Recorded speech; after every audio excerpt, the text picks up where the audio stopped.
તરફ રાજકોટના જેતપુરમાં અંબિકા ઇન્ડસ્ટ્રીઝમાં આગ લાગી। 7 કલાકથી લાગેલી આગ હજુ પણ બેકાબુ છે। ઉદ્યોગનગરમાં સફેદ કાપડના ગોડાઉનમાં અહીંયા આગ લાગી છે। 7 થી વધારે ફાયર ફાઇટર ઘટના સ્થળે પહોંચ્યા છે। પાણીનો મારો ચલાવીને આગને કાબૂમાં લેવાની કોશિશ ચાલી રહી છે। સવારે 4 વાગે શોર્ટ સર્કિટથી આ આગ લાગી હતી અને આગ પર કાબુ મેળવવાના પ્રયાસ હાથ ધરવામાં આવ્યા છે। તો રાજકોટના જેતપુરમાં પણ વેકરિયા ઉદ્યોગનગરમાં આગ લાગી। સફેદ કાપડના ગોડાઉનમાં આ આગ ભભૂકી ઉઠી છે। 7 કલાક જેટલો સમય થઈ ગયો છે પણ કાબૂમાં નથી આવી। શહેરના વેકરિયા નગર વિસ્તારમાં આવેલ અંબિકા ઇન્ડસ્ટ્રીઝમાં વહેલી સવારે 4 વાગ્યાની આસપાસ શોર્ટ સર્કિટને કારણે લાગેલી આગ હજુ પણ બેકાબુ હોય તેવું લાગી રહ્યું છે। આ દ્રશ્યો જોઈ શકો છો।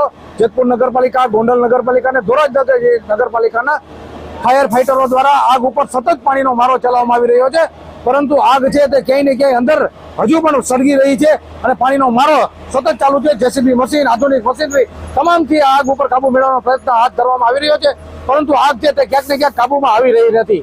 હિતેશ રાઠોડ, સંદેશ બ્યુરો, જેતપુર।